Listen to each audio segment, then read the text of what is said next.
ఒకటే మీటింగ్కి పోయినటువంటి ఆంధ్ర మంత్రి గారు బయటకు వచ్చేమో మేము బనకచర్ల కడుతున్నాం, బనకచర్ల మీద డిస్కషన్ అయిందని చెప్పిండు.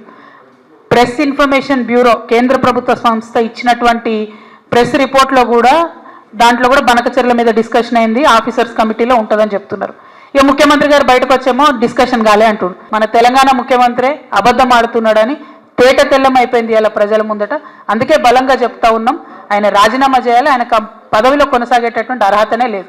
మరి మెయిన్గా ఏదైతే ఆంధ్రప్రదేశ్ రాష్ట్రం నుంచి పోలవరం బనకచర్ల ప్రాజెక్టు అంశం మీద ఏదైతే ఆంధ్రప్రదేశ్ ఇచ్చినటువంటి అంశం మీద, అదేవిధంగా తెలంగాణ రాష్ట్రం కృష్ణా గోదావరికి సంబంధించినటువంటి ఏవైతే రేజ్ చేసిన ఇష్యూస్ ఏవైతే ఉన్నాయో ఇవి రెండు కూడా టెక్నికల్ ఇష్యూస్ అన్నీ కూడా ఇన్వాల్వ్ అయి ఉన్నాయి. కాబట్టి ఈ టెక్నికల్ ఇష్యూస్ని ముందుగా ఒక పరిష్కారం చూపేటటువంటి విధంగా ఒక కమిటీని నిర్ణయం తీసుకోవాలని, ఏదైతే ఈ యొక్క కృష్ణా గోదావరి ఇష్యూస్ అదేవిధంగా పోలవరం బనకచర్లకు సంబంధించినటువంటి ఈ యొక్క రెండు సబ్జెక్టుల మీద కూడా మరి ఇటు టెక్నికల్ అదేవిధంగా అడ్మినిస్ట్రేటివ్ ఆఫీసర్స్తో కలిపి, ఎందుకంటే ఈ కమిటీ ద్వారా ఒక బేసిక్ మెకానిజం ఏదైతే మరి బిల్డప్ చేసుకుని ఒక రోడ్ మ్యాప్ని ముందుకు తీసుకెళ్లేటువంటి విధంగా